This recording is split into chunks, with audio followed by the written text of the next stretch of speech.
Hey VC, it's Jonathan, your cheap and cheerful record collector. Hope everybody's doing well out there today. This is going to be a follow-up to a thread started by Brian from Embryonic Robot. It's a thread about threads, about what people wear. I saw Mike from MGK Boston, and I figured, it sounds like fun, I'll jump on it. I really didn't give it a lot of thought. I had one or two ideas right away, and then the rest just sort of happened, fell into place. So when I first heard about a thread about threads, the first thing that came to mind was the Flying Burrito Brothers. And there's Graham Parsons and gang wearing their nudie suits. Fantastic stuff. If you don't know Nudie, he was a Ukrainian Jewish tailor who left Ukraine, came to the United States. I think he ended up in Los Angeles and made suits for all sorts of rock and country guys. Nudie suits, first thing I thought of. And from that, of course, you fall immediately into the King with his nudie suit. And there's Elvis with his album 50,000 Elvis Fans Can't Be Wrong. This happens to be Elvis's Gold Records Volume 2, which is a great, great album. But there's the King with his nudie suit, looking sharp. And from that, to me, an obvious connection would be the great Phil Ochs and his album, Phil Ochs' Greatest Hits, sort of tongue-in-cheek, because they're all new songs on here. He never had a greatest hits, never had a hit, great or otherwise, but he actually got a nudie suit. This is him in it, and he performed to Carnegie Hall on it, and it was sort of a disaster of a concert. People expected his folk music songs, and he did a lot of rock covers. I actually have an album of that, never released in the United States, only in Canada. But there, Phil Ochs, and as a tip of the hat to Elvis on the back, it says, 50 Phil Ochs fans can't be wrong, not 50,000. So that's Phil Ochs in his nudie suit.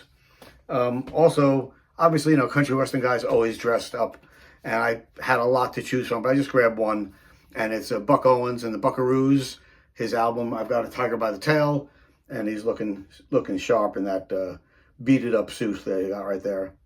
That's Buck Owens. Sticking with country, you got to go with the great Johnny Cash, the Man in Black.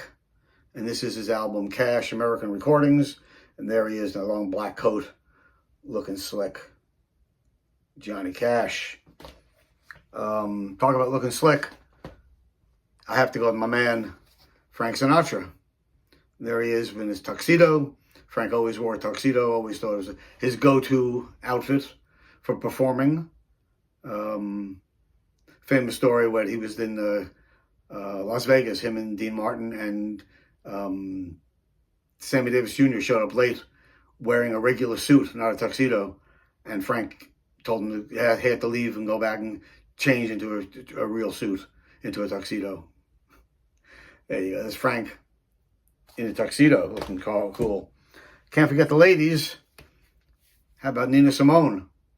Looking sweet there in her, I don't know if it's fur or just a some sort of wrap, but looking good with her hair wrapped up there and that nice turban.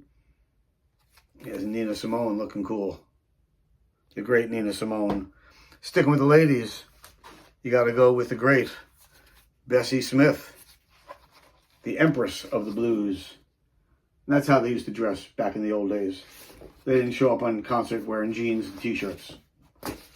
And here's a real photo of Bessie, Empress of the Blues. And not doing many rock stars today, but I thought about this one. This is sort of fun. And it's Ringo getting ready to blast off into space in his silver suit on the album Goodbye Vienna. Little star on the front of it there. So there you go. There's Ringo. Sticking with rock and roll, classic Buddy Holly and the Crickets, looking sharp in those blue suits with the ties. Today, those suits would probably be called overcoats because they make them so small nowadays. This is obviously a repress. The original just said the Crickets, but this is a great album, Buddy Holly and the Crickets, with his slick blue suit.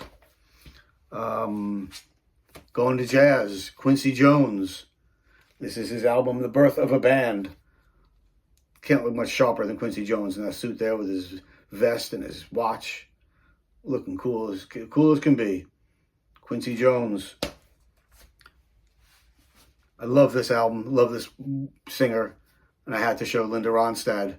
Here she is in like a 50s or 60s prom dress on the album Linda Ronstadt and Nelson Riddle, What's New?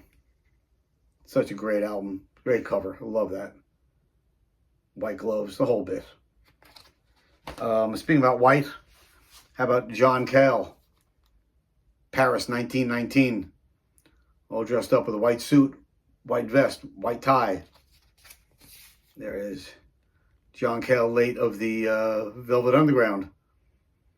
But this is a very good album. Paris, 1919. Speaking of white suits, how about John McLaughlin and Carlos Santana? All dressed up for their album Love, Devotion, Surrender.